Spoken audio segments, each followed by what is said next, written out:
El ahorrador de electricidad Estaminal es el único aparato del mercado comprobado que reduce el consumo de electricidad después de haberse instalado en miles de hogares en Canarias. No deje que su factura de electricidad afecte a su economía familiar.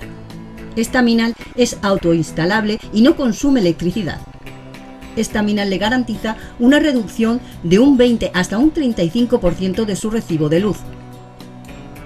Diga basta al excesivo consumo de electricidad y llámenos ya al 928-481-249. Recuerde, puede ahorrar hasta un 35% de su factura de electricidad.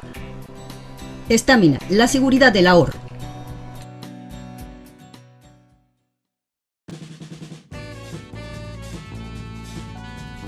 El ahorrador de electricidad Estaminal, tras muchos años de instalación en Canarias y ser elegido como producto del año en ahorro energético a nivel nacional, le ofrece la posibilidad de ahorrar de un 15 hasta un 35% de su consumo en su factura de electricidad. Sea cual sea su negocio local o industria, Estaminal tiene el ahorrador que se adapta a sus características. No se fíe de las imitaciones, Estaminal solo hay uno, con las homologaciones de la comunidad internacional. No deje que los gastos abusivos de electricidad afecten a la economía de su negocio. Pídanos presupuestos sin compromiso al 928-481-249. Ahorrador industrial de energía Estaminal, la solución a su excesivo consumo energético. Recuerde, ahorre de un 15 a un 35% de su factura de electricidad.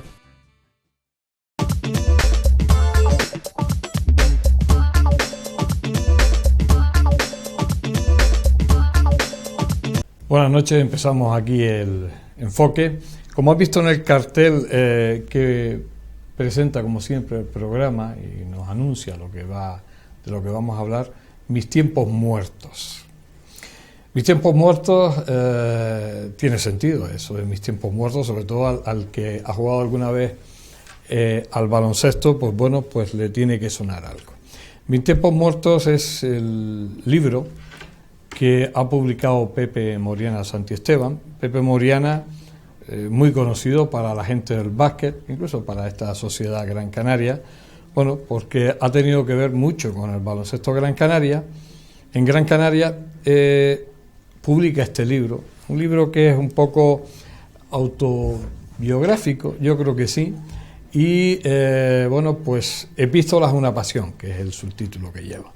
Buenas noches, Pepe. Hola. Buenas noches, porque yo estaba lanzando aquí un monográfico. Buenas noches. Sí. Antes que nada, ¿cómo se te ocurre publicar un libro? Creo que es autobiográfico porque además cuenta tu vida a través del baloncesto y a través un poco de tu existencia. ¿Cómo se te ocurre y por qué? Bueno, en la introducción del libro narro cómo aparece el libro en mi mente y en mi empeño, ¿no? El libro hace en el año 16, o sea que 4 años de trabajo. Iba yo todos los días a la playa de las Canteras a hacer mi recorrido, bueno, se dice de atletismo y tal, de caminatas y tal. Iba desde la Puntilla hasta el Atlante y luego volvía, hacía allí una especie de simulacro de estiramientos para disimular un poco y tal, y luego me iba a mi casa. Ese día, una tarde de esas, jugaba la selección española contra la selección venezolana, que había sido campeona de Sudamérica de baloncesto, y yo quería llegar al partido. Entonces, bueno, pues caminando hacia casa, pues empecé a recordar, pues aparecieron todos los jugadores de la selección española que estaban en la NBA, y me quedé asombrado porque desde mi época de niño que veía la selección española, que no había ningún americano, que no había ninguna tal, que la NBA estaba allá lejos, y ver que había 6 tíos, 7 jugadores nuestros de la selección que ya jugaban en la NBA, para mí aquello fue un choque increíble de pensamiento y de estructuración. Y entonces, claro, apareció, pues eso, los 60 años de baloncesto que yo había vivido desde mi época de niño allí en mi pueblo, en Garachico, ¿no? A partir de aquí recorrió como si fuese un Pokémon toda la historia de mi baloncesto. Y entonces dije, ¿por qué no escribes todo esto, no? ¿Por qué no escribes todo lo que has vivido, ¿no? Todo lo que has vivido. ¿No? Y efectivamente llegué a casa, lo pensé y digo, bueno, ¿y cómo lo escribo? Y entonces pues se me ocurrió tener un libro con hojas en blanco y escribirle todos los días una carta al libro, diciéndole cómo había evolucionado yo con el baloncesto y el baloncesto en mí, y cómo en la sociedad canaria, tanto en Tenerife como en Gran Canaria, había evolucionado el baloncesto. Y entonces escribo todos los días una carta, por eso se llama Epístolas a una pasión, porque yo considero que mientras que el fútbol es un sentimiento que todos tenemos con nuestro equipo, el baloncesto no es un sentimiento, el baloncesto es una pasión. Y son distintos estos términos si se analizan bien, ¿no? Entonces, Epístolas a una pasión son cartas que yo le escribo al libro, a unas páginas en blanco de todo lo que yo he vivido y de todo lo que yo he contemplado. Y aparece un montón de gente, un montón de personajes, un montón de protagonistas que elaboran todo lo que hoy tenemos en Gran Canaria y en Tenerife, por supuesto. Tú llegas, Pepe, con 20 años, en el 63 llegas a Gran Canaria a hacer el servicio militar, voluntario de aviación, 45 días y de vuelta a casa, y al final aparece un personaje muy querido en esta casa, por cierto, y que lo añoramos muchísimo, y muchas veces estuvo en el programa, y te cambia un poco tu proyecto de vida, aparece y te lo cambia, ¿no? Sí, sí. Jesús Telo, el capitán. Jesús Telo era chaparrito. Además con las gafas oscuras. Chaparrito, y además era el bigotillo, ¿no? El hombre que llevaba, era capitán cuando yo lo conocí, cuando él me conoció, yo lo conocí y tal, y llevaba 3 estrellas aquí, 3 estrellas aquí, 3 estrellas aquí, 3 estrellas aquí, 3 estrellas aquí, llevaba, parecía el firmamento, parecía Hollywood. Y entonces llega allí y estábamos haciendo, yo qué sé, yo llevaba 3 días de recluta, ¿no? En el cuartel, ¿no? Sí, más de recluta, claro. Sí, recluta, haciendo el periodo de instrucción. Yo llego allí al cuartel, ahí en el Paseo de Gil, sí, en la agrupación 71. La agrupación 71, efectivamente, la compañía 71. Y oye, ¿quién es Moriana Santisteban? Y, ay Dios, ese soy yo, ¿no? Sí, todo asustado. Y yo no sabía cómo saludar, ¿no? Porque al cabo primero lo saludabas así, y yo decía, este tío hay que saludarlo por lo menos con 2 manos, ¿no? Y me dijo que formara un equipo, que... ¿Y cómo sabía Jesús Telo? Porque había salido en el periódico que te había quedado... que yo había quedado campeón de Canarias con mi equipo de Tenerife y tal, campeón de Canarias juvenil, que había ido a la península y tal, y había aparecido aquí y decía, y ahora se va a Gran Canaria a hacer el servicio militar. Y claro, te lo podía hacer cualquier cosa menos tonto. Investigó. Porque sí. Y entonces, bueno, estuve 20 meses con Jesús Telo en su oficina, yo como escribiente y él de capitán. 20 meses día a día, y fue una escuela de virtudes, una escuela de amar el deporte, una escuela de disciplina, de voluntad, de valores, y después me emociono. Sí, Después de terminar el cuartel, fuimos grandes amigos, hasta que murió. Aunque yo ya sabía que éramos amigos antes. Tú sabías que eras amigos antes. Que éramos amigos antes, sí. Tú llegas con la idea de volverte a los 45 días, sí, claro. Te cambia todo al final. Tú dices, bueno, voy a quedarme aquí un tiempito en Gran Canaria, y empiezas ya, por medio del capitán Lodos, que daba clases en el Claret, ya te infiltras en el Claret y empiezas a dar clases, empiezas a formar equipo, o cómo haces. El capitán Lodos, otro capitán que era de esta misma compañía, era profesor de gimnasia del Claret, y un día me dice, esta vez no me llamó Moriana, me llamó Santisteban. Santisteban, ¿qué pasó, mi capitán? Dice, mira, que yo doy clase en el Corazón de María, se llamaba así, el Corazón de María. Corazón de María. Y doy clases de gimnasia y hace falta un entrenador de baloncesto, ¿te quieres venir? Y digo, pues vale. En aquella época soldado y tal, los curas te daban... Todavía soldado, ¿no? Sí, estaba en el cuartel. O sea, yo creo que no había jurado bandera todavía. Y en aquella época, claro, soldado, tal, no sé, los curas tenían un comedor de los medios pensionistas, ¿no? Y entonces, pues me daban de comer al mediodía. Ese era el pago. Ese era el pago de tu a más gente que me encantaba entrenar. Y me encontré allí un grupo de chicos muy voluntariosos, hecho el equipo a retazos, pero muy buena gente, los quiero mucho, para mí son los fundadores del nuevo amanecer del baloncesto en Gran Canaria, seguro además, ¿no? Hoy tienen más de 70 años claro. Todos, ¿no? Sí, claro, ya no son pollillos, y de vez en cuando nos reunimos, ¿no? Y nos queremos mucho. Porque Carmelo te cayó por allí.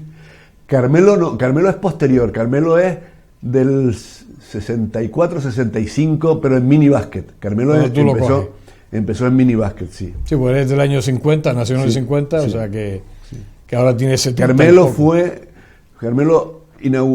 la presentación del minibásquet que vino el general Querejeta, que era el presidente de la federación y tal, y Carmelo en Educación y Descanso se presentó el minibásquet, que le ganamos a los jesuitas, el Claret. El Claret le ganó a los jesuitas, sí. En minibásquet. En minibásquet, sí. Además, yo me acuerdo que venían ¿cómo se llama? Las canastas de Coca-Cola. Sí. Eran de Coca-Cola. Coca-Cola patrocinaba toda esa... Sí. Y estaban en los institutos, las canastas de minibásquet venían... Beba Coca-Cola, ¿no? O sea, que ahí empezó Carmelo, pero tú ya tenías formado un equipo... Sí, de juveniles, y ahí está todo. Había 40 equipos de minibásquet en el Claret en esa época, 40, ¿eh? Y además de esas canastas que tú dices, fue muy simpático porque había unos padres de unos alumnos, Miguel Martín Fernández, el padre de Lisandro, había yo era un niño con 22, 21 años y tal, y entonces a todas las fiestas llevamos 2 canastas de esas de minibásquet, las metíamos en los camiones, las llevamos a Tejeda, a la aldea, pueblos, ¿no? Y tal, y llevamos los niños y hacíamos un partido de exhibición en todo una esto. Fiesta. Por cierto, que aparece en el libro yo me fui por todos los pueblos pidiendo cómo había nacido el baloncesto en cada pueblo, ¿no? Y hay algunos que me recordaban esas historias, ¿no? Uh-huh. Hay algunos que me recordaban esas historias. Que te recordaban esa historia de los años 60, sí. O sea, que eso era otro mundo, ¿no? Sí, era yo no sé. ¿Cómo lo recuerdas? Con cariño, ¿no? Primero, ¿no? Yo lo recuerdo como para mí hacerme muy mayor sin perder la niñez, sin perder sí, claro, te hicieron coger responsabilidades. Responsabilidades, te ves con una responsabilidad increíble, no puedes fallar. Porque bueno... Sí, claro, tú tenías 20 y poco de años, te podía... Yo he tenido unos padres que me han dado una educación de decir, mira, puedes hacer lo que quieras, pero si abres la boca, no hagas lo contrario a lo que dices, ¿no? Entonces, a partir de aquí, cuando tú te comprometes con una cosa, no puedes fallar a esas cosas, ¿no? Y entonces, ese choque de que estás saliendo a la vida, de que, además, mi carrera terminada... Y capaz, y yo, pues bueno, puedo hacer cualquier cosa, pero he sido siempre un niño muy espabilado, ¿no? Entonces bueno, ese choque, ¿no? Yo ahora lo recuerdo, y en el libro recuerdo todo eso, ¿no? Cómo evolucioné, no de una manera en absoluto ni de soberbia, ni de orgullo, ni de nada, sino como una cosa natural. Por eso quiero tanto al baloncesto, porque equilibró toda esa entrada en la sociedad. Pero tú cuando llegas al Claret, tú ya decides no jugar, o juegas. No, yo jugué. ¿Entrenaste? Para mí... Con 20 años te retiraste. Todo el mundo que es malo dice que tiene una lesión, ¿sabes? Pero no, yo te la puedo demostrar. Me tuve que retirar tuve una lesión muy fuerte y tal.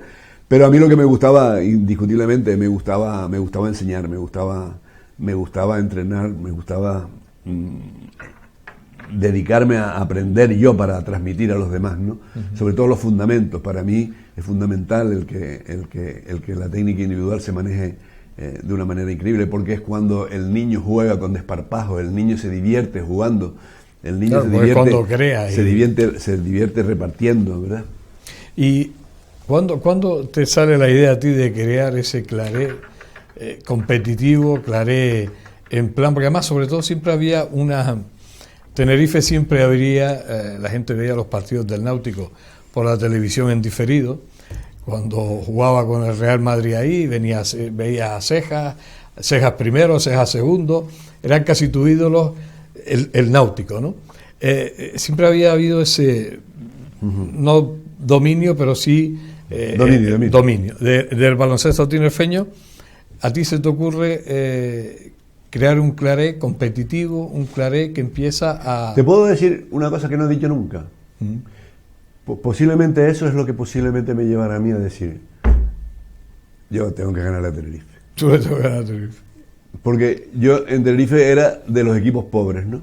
Ah, claro, de Garachico, ¿no? No, de Santa Cruz, porque yo vivía en Santa Cruz. Yo vine a vivir a Santa Cruz con 13 años. Mi padre no eras del Náutico. Mi padre, no, sí, los del Náutico eran muy amigos míos, porque allí vale. El baloncesto tiene eso, el baloncesto tiene... Sí. El baloncesto no tiene eso, ¿no? Ahí son todos iguales. Entonces, yo aquí decía, bueno, pero si aquí hay calidad, si Gran Canaria tiene calidad, si Gran Canaria tiene pasión, si Gran Canaria les gusta el baloncesto, si el Gran Canaria, ¿por qué no? Entonces, cuando los curas deciden, se ven asustados los curas del Claré y dicen, no podemos seguir.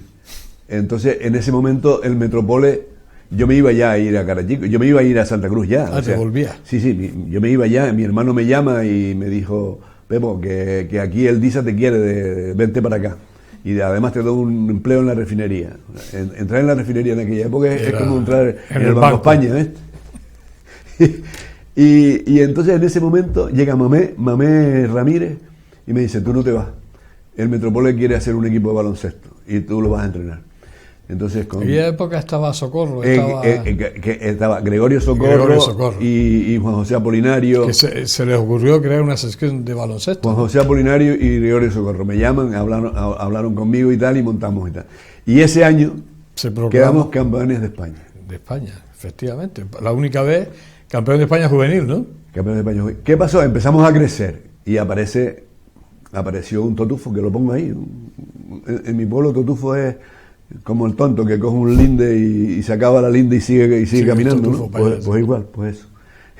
Y empezó a decir que costaba mucho dinero el baloncesto y tal, y lo quitó. Mira, el Metropole está en la auténtica ruina y no tuvieron la visión. No tuvieron la visión. Entonces, pues se hace el Metropole. Y el Metropole desaparece. Ya estábamos en segunda, fuimos 2 veces al ascenso, a la fase de ascenso a la península. Teníamos ya los equipos, teníamos un montón de equipos de base, hacíamos unos clinics fenómenos con Clifford Luis, con Vicente Ramos, ¿qué tal? Y también nos cortan. Entonces yo me voy a trabajar al sur, ya yo estaba de consejero delegado de una empresa de hotelera del sur, llevando un montón de hoteles allí, en Tenerife también, en Lanzarote, en Fuerteventura y tal.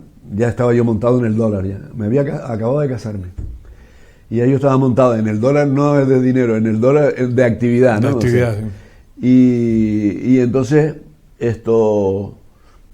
cuando estábamos ahí y tal, apareció, ya llevaba 2 años sin hacer nada, apareció Lisandro y Federico, que eran unos mini basquistas que yo había dejado en el Claré de la época. Federico Cabrera Valido. Federico Cabrera Valido y Lisandro. Buen amigo. Y Lisandro, que fue después. Como 2 hijos míos. Uh-huh. Y me dice, mira, Pepe, ¿por qué no vuelves al Claré? Le digo, sí, pero yo vuelvo al Claré para arriba, ¿eh? O sea, ellos lo cuento en el libro. Vamos a hacer un pequeño alto, Pepe, sí. Porque me han hecho señales de realización, porque yo estoy aquí embarcado en la historia, estoy embelesado con Pepe, la historia magnífica y maravillosa que nos está contando. Hacemos un pequeño alto, enseguida estamos con ustedes.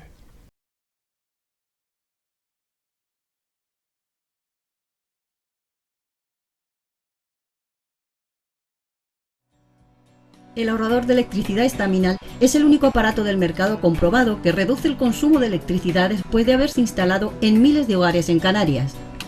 No deje que su factura de electricidad afecte a su economía familiar. Estaminal es autoinstalable y no consume electricidad. Estaminal le garantiza una reducción de un 20 hasta un 35% de su recibo de luz. Diga basta al excesivo consumo de electricidad y llámenos ya al 928-481-249. Recuerde, puede ahorrar hasta un 35% de su factura de electricidad. Estaminal, la seguridad del ahorro.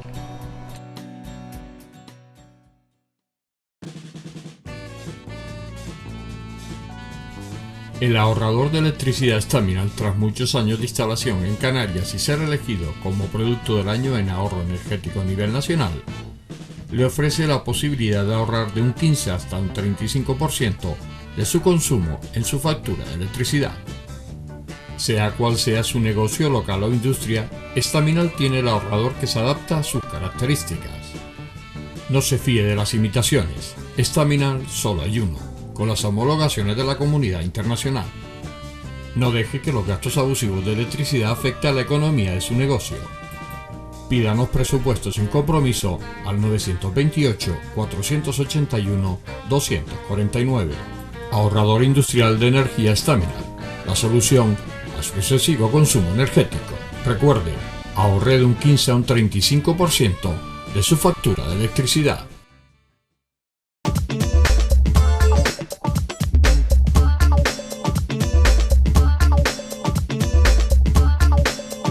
Seguimos aquí en este especial del enfoque dedicado a mis tiempos muertos, a este libro que ha publicado Pepe Moriana, toda una institución del baloncesto, y hay que decirlo, el baloncesto gran canario, baloncesto canario. Y bueno, pues lo habíamos dejado, Pepe, con Federico y con Lisandro, que te dicen de volver. ¿El Claret existía o no existía? Sí, existía en tercera división, sí. Estaba pululando por ahí. Estaba todavía en el colegio. Estaba todavía en el colegio, sí. Con entrenadores magníficos, grandes amigos que comíamos siempre todos los meses juntos. Mamé Ramírez, Paquito de la Rosa, Manolo Barrosa. Gente que... Total, que entra en esa etapa. Entra ahí y yo les digo, mira, colegio no, O sea, Claret es Claret. Y para arriba. Ellos se enfadan conmigo porque les dije, mira, y ustedes son ya mayores, ellos todavía me lo recuerdan, que les dije, mira, yo no vengo aquí a entrenar el cementerio de elefantes, todo se acabó, ¿no? Y yo para arriba, yo no pierdo el tiempo ya, claro, yo tenía ya un bagaje empresarial, gerencial, de dirigir. Estaba casado, ya eras un señor ya. Sí, entonces hablo ahí me acuerdo del bachillerato cuando dábamos latín, ¿no? O sea, el si vos non vobis de Virgilio, ¿no? O sea, oye, con ustedes pero no para ustedes, o sea, sí, Claret, pero no para Claret, o sea, esto es una sociedad y vamos a hacer. Y entonces, bueno, luchamos y tuvimos la desgracia de en un año subimos de segunda a primera vez y a división de honor. O sea, eso no se ha dado nunca en España. No, pero, yo me acuerdo de los tiempos aquellos y te los recuerdo, porque además el Claret se le ocurre fichar a Peter Townsend, un entrenador norteamericano. Raymond Townsend, ya le cambié el nombre. Sí. Que el Claret lo que hace es que está el último por la cola, no reacciona, y de repente la junta directiva que tú presides contratas a Pepe Clavijo. ¿Correcto? No así. No así, bueno, yo de Raymond Townsend, la afición y la gente y tal le da una versión que en realidad no.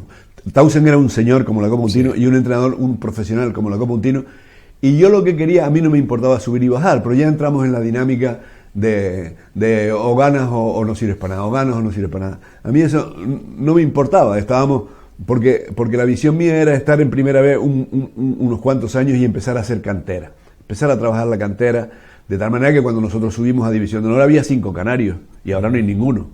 Sí, eso sí me acuerdo. Bien. Había algunos como Patas Beltrán que llevaba, que eran fichajes de fuera, pero estaba Rodríguez Sá y estaba Tino Viera, estaba Orlando Brito, estaba Boada, estaba ¿cómo se llama? Francis, había un montón. Entonces, quiero decirte que este hombre tenía 49 años, no hablaba ni papa de español, ni papa. Y yo lo había traído porque nosotros teníamos una filosofía, unos valores de equipo, un estilo de Claret. Estábamos en España tenía unas características fundamentales del baloncesto, pero Canarias tenía, dentro de ese baloncesto hispano, tenía unas características propias que yo no quería perder. El rompimiento de defensa, ataque rápido, de correr y tal. Entonces, de tiro de suspensión, de Benasco, de los Cardonas, de los Bermúdez, de los Guerreros, de los anteriores, ¿no?, que ya había visto. Entonces, a partir de aquí, pues nada, se monta una historia y el hombre empieza a entrenar el equipo. Y a mí me decía, tranquilo, Pepe, el Patas Beltrán, el Nacho, tranquilo. Entonces el hombre un día le chillaban y tal, y un día se aburre y me dice, me voy. Ahí está lo que él me escribe, y está ahí porque fuimos muy amigos. Y, o sea, que él dimite. Sí, él se va. De un día para otro se va. No lo cesa él. No, en absoluto. Y entonces cuando llamas a Pepe Clavijo. Entonces la directiva llama a Pepe Clavijo. Pepe Clavijo, que había sido minibásquet conmigo, a jugador y tal. Pepe Clavijo yo lo quiero mucho y es un gran entrenador. Pero fue impresionante esa sí. subida. ¿Tú crees en los milagros? Sí, porque eso fue un milagro. ¿no? El trabajo estaba hecho. El trabajo estaba hecho, ¿tú crees? O sea que no... El trabajo estaba hecho. Sí. Recogió los... Lo que pasa es que cuando tú tienes unas gallinas cerradas y de repente le dices, ya han aprendido a comer millo, bueno, pues ahora abro el gallinero, y salen como tiros. O sea, el Tausen yo le había exigido, o le había tal, que montara una escuela de técnica individual para que los juniors, ya entraba Manolo Hussein en esa historia, ya entraba Luis Martín Sá como entrenador, ya entraban los hermanos Sánchez, se llama Luis y Santi López, los hermanos López, ya entraban en esa historia y tal. Es una historia muy bonita todo esto, pero estoy enrollando. No importa. Estamos escuchando. Bueno, y entonces, pues toda la historia la saben. No teníamos cancha para jugar, nos exigen cancha. Don Juan Rodríguez de Roestes, el gran alcalde que tuvo Las Palmas, que se hizo muy amigo mío y que me creyó y que estaba conmigo, pues en 6 meses hace una cancha en Tamaraceite, ¿no? Una cancha que llovía, que se rompía el reloj, que tal igual. Y además, ¿cómo podían entrar 4.000 personas en una cancha de 500? No. Porque lo inventamos nosotros, eso no. No, pero yo no digo 4, pero yo estuve 3.000 entraron. 3.000 por lo menos seguro, porque aquellos iban unos, iba a presión y unos encima de otros. 3.000 ¿no? entraron. Sí, y la gente hacía cola 2 horas antes para intentar llegar de los primeros. Las colas de los coches de Las Palmas a Tamaraceite, eso sí que fue una explosión, ¿no? Bueno, pues entonces nada, estábamos allí y bajamos y subimos y tal, hasta que un día claré para arriba, claré para abajo. Sí, era ascensor, claro. Era subida y bajaba, ¿no? Hasta que, bueno, un día, yo qué sé, esto no puede ser así y tal. Claré. Las Palmas nos seguía mucha gente, sufriendo la gente, bajando, subiendo, tal, para arriba, abajo. Y entonces, pues, decidimos un día, esto se tiene que llamar... En principio dijimos Las Palmas. Y después yo, que estaba trabajando en el sur y tal, no sé qué tal, vamos a llamar Gran Canaria. Y entonces, bueno, pues hicimos un manifiesto precioso que está ahí. El manifiesto está ahí firmado por el obispo, firmado por todas las entidades culturales, deportivas, los colegios profesionales, el de economistas, el de abogados, el de médicos y tal. Todo eso está ahí firmado, el manifiesto está en el libro y se cambió el nombre. Uh-huh. Y ya yo, cuando se cambió el nombre y cuando ya estaba Gran Canaria y cuando ya estábamos inventados, pues entonces ya yo estaba más quemado que la pipa un indio. ¿Y es cuando decides irte? Y entonces aparece la bruma de la política con la Unión Deportiva, que intentaron quedarse con la Unión Deportiva y no sé qué, aquel follón en esa época con eso, claro, y yo nací libre, ¿sabes? Independiente, libre. Fuiste. ¿Cómo lo ves tú hoy cuando hay un propietario como una institución pública? Bueno, yo creo que eso es una mentira. El propietario se llama Gran Canaria y el club se llama Gran Canaria porque el club que yo presidía se lo cedió a la isla. Y resulta que después viene un dinero del cabildo, que es la isla, de los ciudadanos. El club es de los ciudadanos. Uh-huh. El club no se puede vender. Pero políticamente no está afectado este equipo. ¿La política afecta a algo alguna vez? Yo creo que nunca. Pero bueno, hombre, si tú hubieras tenido los presupuestos en proporción al momento que vivíamos, porque tú ibas mendigando por las casas comerciales, por todo, para conseguir un presupuesto que más o menos te permitiera mantener un equipo, ¿no? José Luis, hay una anécdota increíble, que yo en ese momento era presidente de la Federación de Empresarios de Hostelería y Turismo, ¿no? Y iba a todos los tenderetes que montaban los empresarios. Y a todos les pedía. Entonces llegó el momento en que yo, por ejemplo, iba al Reina Isabel o al otro lado y tal, un cóctel o no sé qué, y había empresarios, y yo veía un grupito de empresarios y yo iba con mi vaso de whisky o de Coca-Cola o de lo que sea, y yo cuando llegaba hacían todo lo y se iban, ¿no? Desaparecía. Desaparecía porque sabía que ibas a pedirlo. Había una valla, coño, por lo menos 300.000 pesetas caían, ¿no? Y bueno, y aquello y lo pasaste mal buscando dinero. Lo pasé muy mal. Para el equipo, lo pasé muy mal, muy mal. Porque claro, tú ves que ahora los presupuestos... Mi mujer se acuerda de cuando le vendí unas cuantas joyitas para pagar a los americanos, sí. Ah, sí, tuviste, hasta eso llegaste. Sí, bueno, pero eso no importa. Ojalá las teníamos, ¿no? Claro. ¿Para qué las queremos? Claro. O sea que claro, si hubieras tenido la mitad del presupuesto que tiene hoy el Gran Canaria, en proporción, en pesetas, vamos, hubieras sido el hombre más feliz del mundo y el equipo lo hubieras metido ahí arriba. No lo sé si ahí arriba o yo no sé si eso vale la pena. Lo que sí te puedo decir es que yo tendría jugando en la LEP Oro y la LEP Plata a 3 equipos Gran Canaria. Gran Canaria. Aprovecharías el dinero. Claro. Porque tú eso lo entiendes, que no haya jugadores Gran Canarios, ni canarios, porque ya estamos... Bueno, hay una enfermedad que es una plaga que está a nivel mundial, lo que ha pasado ahora con el... Tú que eres periodista, lo que ha pasado ahora con el chico este francés, ¿no? Con el tío este que se venía a Madrid, ¿no? El Mbappé. Yo me gusta oír las tertulias de deportes y yo por la noche oigo muchas tertulias de deportes. No he oído ninguna tertulia deportiva que hayan dicho que esto no se puede dar en el deporte. Esto se puede dar si vas a comprar la Coca-Cola, o vas a comprar la Mercedes, o vas a comprar algo, ¿no? Pero estamos hablando del deporte. Cuando tú tienes que transmitir los valores que tiene ese deporte a una juventud que va a hacer deporte y que se entiende que esa juventud que va a hacer deporte va a recoger cosas positivas para después vivir feliz y para hacer una sociedad mejor. Entonces, lo que no puede ser es que empiecen a hablar de millones, de no sé cuánto, no sé qué, y ninguno entre en decir, esto no puede ser. No puede ser que se esté comercializando de tal manera el deporte. No puede ser que un niño de 15 años, de 13 años, ya vaya con su padre y ya esté con la gente mirando a ver dónde. No puede ser, porque el mensaje es distinto, porque estamos vendiendo una mercancía cuando es otra la que hay que vender. Cuando es ilusión, cuando es dedicación, cuando es generosidad, cuando es la entrega al otro, cuando es entender que un grupo de 12 personas está preparándose como una célula social, está preparándose para entrar en la sociedad cuando sean mayores, con el mismo espíritu que entran en una cancha de baloncesto.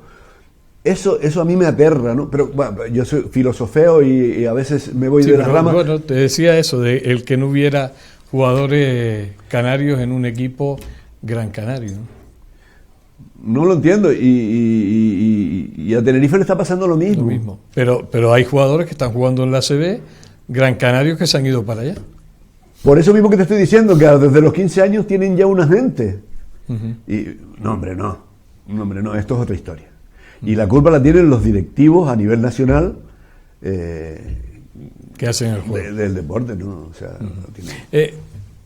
¿qué buscabas con el libro? ¿Qué es lo que has querido buscar al final con el libro? Aparte de una satisfacción personal de hacerlo. La satisfacción personal. Yo le decía a mi mujer, porque no sé qué me pasó cuando estaba haciendo el libro, me puse malo, yo no sé por qué pasó, ¿no? Y entonces le dije a mi mujer, estoy rezándole al Padre Dios para que me deje terminar el libro y después que ya me puede llamar. Pero es una satisfacción personal, porque ahí no está el trabajo mío, que es lo de menos. Yo he sido pues la luz que iba adelante, si acaso, o el hombre que no caía en el desengaño ni en el desaliento. Pero hay mucha gente detrás. Hay mucha gente detrás del baloncesto y no del baloncesto. O sea, ahí pongo yo, hay unos señores ahí como Lizardo Martel, como Sergio Alonso, ¿sabes? Que fueron gente como Juan Marrero Portugués, que fueron gente que echaron el búho ahí y salieron para adelante, como el alcalde de San Bartolomé de Tirajana, que estuvimos a punto. Don Paco Araña nos hizo el pabellón de Maspaloma y nos hizo una asamblea en el sur con 200 empresarios y ahí había perras por un tubo. Y yo se hubiera llamado Maspaloma, sí, Sol de Europa. Y yo cuando vine de abajo, venía en el coche para arriba, yo solo, y llegué a mi casa, me pegué una ducha, me acosté y digo, no puedo, imposible. Al día siguiente le dije, Paco, imposible, no podemos irnos. y nos quedamos en Las Palmas. Vamos a hacer un alto. Estamos hablando con Pepe Moriana, estamos hablando de mis tiempos muertos. Estamos aquí entretenidos. Yo creo que hoy nos estamos enterando un poquito más de lo que fue ese baloncesto que vivimos mucha gente, que estuvimos ahí, que sufrimos en ese pabellón de Tamaraceite, que veíamos a Guillón machacar el aro, y eso era un festival. Y mira que era bastante, porque defensivo no era mucho Willy Young, pero era un espectáculo verlo, parecía que era de goma y saltaba. Es que era de goma. Era de goma, sí, era increíble ese. Y además y había costado poco, porque creo que el fichaje que lo hizo no era un hombre destacado en aquel momento. Yo te digo, lo que costaba esa gente era baratísimo. Baratísimo, ¿no? Y el mejor jugador que hemos tenido de toda la vida, que nuestro querido Gregorio Stewart, ¿no? Sí. Recuerdo que... Bueno, lo que pasa es que el hombre, yo creo que lo enganchó a la isla, y eso también hizo que... No, lo trajimos de la juventud, lo fuimos a buscar. Que ya era figura. Lo fuimos a buscar a Nueva York, y Gregorio vino por 60.000 euros, $60.000. $60.000, que ya era dinero. Pero no era tanto, ¿no? 60.000 euros hoy. No, bueno, eso se lo gana el portero. Para la risa. El portero que abre la puerta. Eso. Que abre la puerta en el Gran Canaria Arena. Hacemos un pequeño alto, enseguida estamos con ustedes.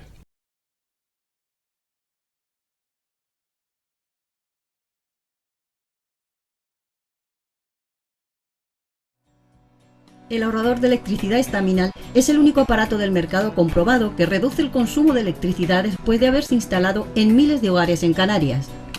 No deje que su factura de electricidad afecte a su economía familiar. Estaminal es autoinstalable y no consume electricidad. Estaminal le garantiza una reducción de un 20 hasta un 35% de su recibo de luz. Diga basta al excesivo consumo de electricidad y llámenos ya al 928-481-249. Recuerde, puede ahorrar hasta un 35% de su factura de electricidad. Estamina, la seguridad del ahorro.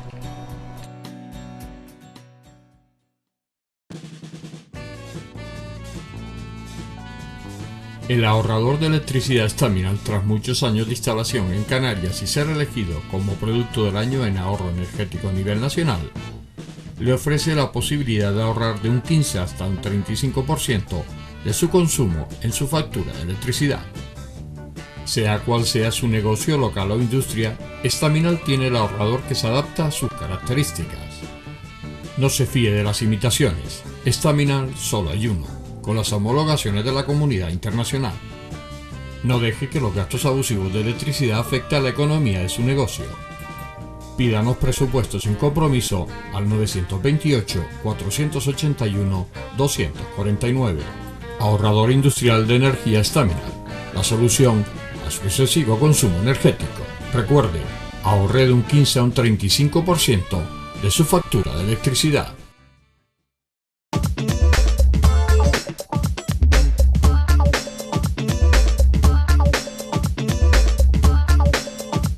Llegamos a la parte final de este especial dedicado a mis tiempos muertos, a Pepe Moriana.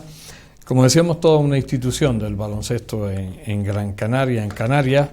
Y bueno, pues este libro que surgió de una idea, que lo ha plasmado a través de unas cartas, de unos escritos que él va haciendo, y va pues contando todas esas experiencias, esas vivencias y bueno, en general toda la vida que ha tenido aquí, principalmente relacionada con el baloncesto.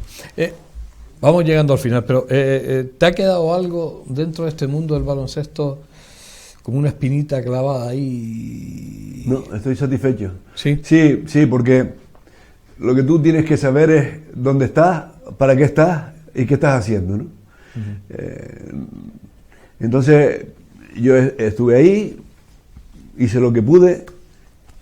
Indiscutiblemente yo no hubiera hecho nada sin la gente que estaba alrededor mío, la ilusión que ponían todos, desde el primer aficionado hasta el último directivo, y en definitiva no me queda ningún resquemor. Sigo yendo, tengo mis 4 abonos en mi grada del pabellón, voy con mi mujer y con algunos amigos de vez en cuando, pero voy a todos los partidos, el domingo iré al partido y no me queda nada. ¿Qué es lo que sucede con este libro? Mira, este libro, sencillamente, yo soy el que lo he escrito, pero no soy el protagonista del libro. El libro tiene muchos protagonistas. Es un libro documentalista. Es un libro que si alguien quiere informarse un poco de cómo ha sido la evolución de baloncesto, historiadores, periodistas y tal, en el libro está recogido un montón de cosas certeras. No hay ningún invento.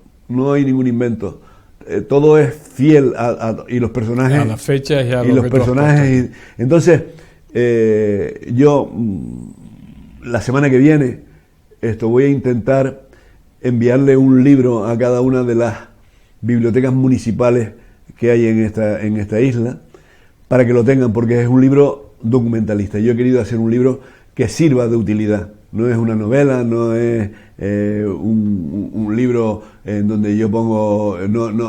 Tú has dicho autobiográfico, indiscutiblemente, pero no como primera persona. Pero no como primera persona, ¿no? O sea, todo lo que te rodeaba. Sí, o sea, el narrador de una historia, el narrador de una historia, ¿no? ¿Dónde se puede adquirir este libro, Pepe? Mira, me parece que eso lo lleva a mi apoderado. Me parece que hay una plataforma que se llama Guanche. Ajá. Que es Canaria. Guanche. Y después lo tiene algunas librerías de Las Palmas, por ejemplo, Archipiélago, uh-huh. Canaima, uh-huh. El libro técnico. O sea que en la gran mayoría está el libro sí. que lo puede adquirir y bueno, ya saben que lo tiene. Una pregunta que además me ha venido ahora, pero mencionamos antes a Carmelo, buen amigo de esta casa también. ¿Por qué Carmelo Cabrera no jugó nunca en el Claret? Pregúntaselo a él. Bueno, él me daba una versión, en algún momento determinado que pudo haber algún tipo de... Cuando él ya sale del Madrid y tal, ya estaba el Claret en la ACB. ¿Hubo algún tipo de interés por parte de alguno de Carmelo o del Claret? ¿Cómo lo ves tú? Lo único que te puedo decir es que cuando yo me voy, meses antes o meses bastante largos antes, ¿no? Yo estoy preparando un homenaje a Carmelo Cabrera con la selección europea, incluso con don Raimundo Saporta y con Antonio de Miguel, y estoy preparando con el Cabildo, con Carmelo Artiles, estoy preparando un homenaje a Carmelo Cabrera aquí, a nivel internacional, o sea, la selección europea. Primero empezamos con la selección yugoslava y después se dice, no, nos vamos a traer la selección europea. Se estaba montando todo eso, ¿no? Igual que se estaba montando una fusión con el Kerrigol, ¿no? El Kerrigol, que nunca... Y yo me fui y ya esas dos cosas que me quedaban pendientes y que iban bien caminando. Había otra cosa curiosa de todo esto. Con Domingo Ponce, que era presidente de la Unión Deportiva, quedó una cosita así para fusionarnos con la Unión Deportiva Las Palmas. Teníamos unas conversaciones muy importantes y esto iba camino. Lo que pasa es que en ese momento bajó la Unión Deportiva y aquello se cogió miedo don Fernando Arencibia, cogió miedo y no llegamos, pero vamos con Pepe Mateo. O sea que tú estuviste buscando fusiones. Sí, claro, yo lo que quería era sustentar la entidad, ¿no? No estar en una oficinita en Pío XII, ¿no? Sustentar y darle identidad, ¿no? Pero lo de Carmelo, yo no lo sé, yo sé que se le ofreció, porque de eso se encargaba Juan Carlos Cabrera, y yo sé que a Carmelo, estando yo de presidente, cuando él estaba en el Valladolid, se le ofreció una ficha importante, y él prefirió ir al Canarias. Más o menos. Yo no tengo las ideas claras, pero en absoluto no se le ofreció, ¿no? Yo estoy convencido de que sí. Además hubiera sido un buen imagínate, final imagínate, en el Gran Canaria. Imagínate, ¿no? Además, sobre todo él, porque era Gran Canaria, había salido de aquí. Y yo creo que principalmente, primero para los paisanos, verlo aquí jugar, porque claro, ver jugar a Carmelo es un espectáculo. Sí. Como jugador es un genio. Fue el que inventó las asistencias, que hoy se le llama asistencia.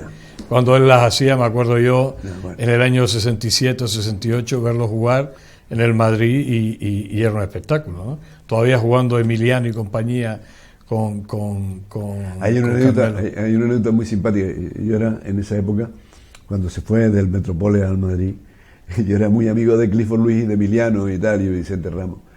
Y entonces cuando íbamos a Madrid, yo iba a Madrid por mi trabajo y tal, pues comía con ellos. Y me decía un día Emiliano, dice, ¿de dónde has sacado todo este tío? Dice, cuando está de base, dice, y te pones a jugar con él, tienes que poner una mano aquí debajo y otra aquí porque no sabe dónde te va a pasar el balón, ¿no?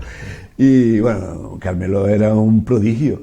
Ahí lo pongo, cuando yo descubrí a Carmelo cuando tenía 12 años, ¿no? En un clinic y tal. Digo, este tío es un monstruo, este tipo es un genio, ¿no?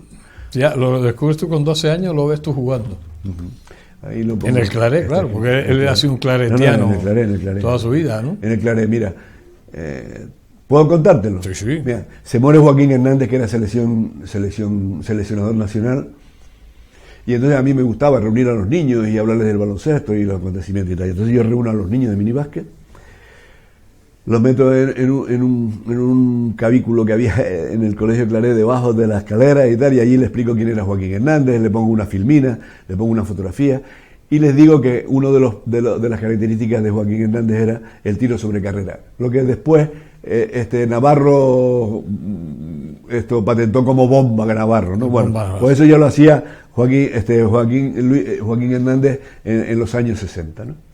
Y entonces yo explico cómo era el bote, cómo era el tiro sobre carrera, y lo explico técnicamente, con el balón en la mano, tal, no sé. Entonces termina aquello y salen los niños al campo y empiezan a jugar con balones. Y yo estoy con Antonio Morales, uno de los padres de los niños y tal, que estoy allí en el borde del campo, hablando con él y tal, no sé. Y en esto miro, los niños estaban tirando a la canasta, y en esto miro y veo un niño que hacía el tiro sobre carrera mejor que Joaquín Hernández, y además las metía todas. Y miro, era Carmelo Cabrera. Digo, este tío es un genio, ¿sabes? Eso tenía 12 años, ¿sabes? O sea, que no sabía si iba a seguir el baloncesto o no. Carmelo, yo he disfrutado mucho en los campeonatos de Europa y en los campeonatos del mundo. Cuando ya dejé esto, pues me dediqué a ir con mi mujer a disfrutar, relajado. A disfrutar con mis amigos, que teníamos una peña de seguidores de la selección y tal. Y bueno, y Carmelo era una maravilla. Hemos llegado al final. Tú hablabas de este libro, de que bueno, tienes la intención de que este libro divulgue, que este libro vaya a las bibliotecas de todos los municipios. Tienes ese proyecto porque en el fondo es historia lo que hay aquí dentro y tú quieres que llegue. Te iba a decir que hacia dónde vas tú, pero bueno, yo creo que tú ya vas a pasar todo lo mejor posible, ¿no? La vista tuya del futuro, Pepe, pasarte lo mejor posible. No, sí, claro, yo estoy jubilado y soy pensionista y tengo a mis hijos ya grandotes, porque mi hija Paloma tiene 50 años ya. No me fastidies. Entonces, claro. Yo la recuerdo jugando. El mundo sigue, ¿no? Sí, claro. Y bueno, y tengo mis amigos y disfruto con mis amigos y tengo mis peñas y hablamos y nos reunimos y hablamos boberías, porque los viejos hablan boberías. Uh-huh. Y no nos metemos en política. Procuras no meterte en política. Tenemos prohibido no hablar de política. Y de religión hablamos tampoco, de España, ¿no? Sí, ¿eh? No hablamos de religión, pero sí que hablamos de la Virgen del Pino. Sí, bueno, eso es aparte, ¿no? Claro. Eso como dices, no me gusta el fútbol, pero la Unión Deportiva es aparte, ¿no? Eso sí. Y entonces esto de intentar, gracias a Dios, pues tengo una mujer que me quiere mucho y que yo la quiero a ella y tengo muchos amigos que nos queremos mucho. Cuando me dicen, no, es que las amistades son 4 y tal, yo creo que a mí me quieren más de 4, ¿no? Y yo quiero a más de 4, por lo tanto la cosa está equilibrada. Y bueno, pues haciendo un poco de lo que se debe hacer, ¿no? De ver en qué te has equivocado, de analizar un poco tu vida, de los errores que has cometido e intentar, pues, amortizar, se dice, o de arrepentimiento nada. Nada. Lo que está hecho, hecho está. De arrepentimiento nada, ¿no? Porque no me acuerdo que haya hecho nada a cosa hecha, ¿no? O a propósito. O a propósito, ¿no? O sea... Sí, que haces un balance al final de tu vida en general, pero sin ánimo de echar para atrás nada. No me acuerdo, y yo soy bastante escrupuloso en mis cosas, ¿no? Y no me acuerdo. Y bueno, intento ser feliz en lo que en este valle de lágrimas un hombre puede ser feliz, porque te fastidia lo de la guerra, te fastidia lo de los tiros estos en Estados Unidos, te fastidia... Porque además yo me imagino, Pepe, y me pasa a mí, y me imagino que te pasa a ti, estamos en un mundo muy, muy extraño, ¿no? Yo le decía el otro día a un montón de amigos y coincidíamos muchos, ¿no? Estamos pasando una historia muy, muy, muy, muy, muy fuerte de una época a otra, ¿no? Cuando estudiábamos bachillerato decíamos las edades de la historia, ¿no? Y ahora yo me acuerdo cuando apareció la televisión en España, ¿no? Entonces de repente los niños empezamos a dejar de jugar en la calle y empezamos a ir a ver la televisión en blanco y negro, que solo había una cadena, y nos metíamos y en diferido veías las cosas. Y entonces, claro, y entonces aquello fue una revolución. En estos momentos, ahora que hay las redes sociales y tal, no sé qué, pues claro, esto es otro esquema de vida, ¿no? Incluso, sí, pero toda esta serie de circunstancias que nos están pasando, todos estos sucesos, todas estas cosas acumuladas unas detrás de otras, año tras año, en esta última época, no sé, me suena como muy extraño todo esto que está pasando, ¿no? Empezando por el COVID, empezando por la guerra de Ucrania. Yo ahí no quiero entrar, mira, estoy en antena, estoy y tal. Yo tengo mis ideas claras sobre esta historia, ¿no? Vale. Y yo le decía ayer a un amigo, mira, es que una cosa es saber lo que está mal, pero porque como eres libre, lo permito. Claro. Y entonces, como lo permito, se lo permito a todo el mundo. Entonces, ¿las armas están bien o están mal? Pues no lo sé, pero lo que está mal es permitírselas a todo el mundo. Claro. Entonces, y ya no me quiero meter más aquí, porque el aborto, ya no me quiero meter más aquí, claro, pero es un capítulo muy interesante que yo creo que habría que hacer una reflexión, sobre todo en la gente que enseña y la gente que forma, ¿no? Se nos ha acabado el tiempo. Estar hablando con Pepe Moriana Santiesteban, como le decía Capitán Lodo. El Capitán Lodo Santiesteban, o Moriana Santiesteban, que le decía el Capitán Telo. Bueno, yo creo que hemos aprendido un poquito más de lo que ha sido el baloncesto, sobre todo en este libro, Mis tiempos muertos, que bueno, pues yo creo que es un libro de consulta, es un libro de historia, es un libro sobre todo de enterarnos de lo que fue el baloncesto en aquel tiempo, hasta hoy, y a través de la vivencia de Pepe Moriana. Pepe, gracias por... Te lo dedico. Bueno, mira, vamos a aprovechar normalmente la dedicación, no la hacemos en directo, en este caso la vamos a aprovechar, vamos a dar esos minutos que normalmente no me dejan aquí en realización, pero yo como director del programa pues me van a tener que aguantar. Y como decía, bueno, pues toda una vida muy implicada en el baloncesto, y para nosotros ha sido todo un placer tenerlo esta noche aquí, y sobre todo con este libro. Hola, José Luis, con gran afecto y agradecimiento. Un abrazo. Pues ahí queda. Gracias, Pepe. Y señores, gracias, Pepe, por acompañarnos. Nada, por Dios. Habrá ocasión de tenerte, yo estoy seguro que sí, para hablar de baloncesto o para hablar de otra cosa, que además Pepe buena dialéctica tiene y da gusto escucharlo. Gracias, señores, por estar ahí. Como no, les espero la semana que viene aquí en El Enfoque. Hasta siempre.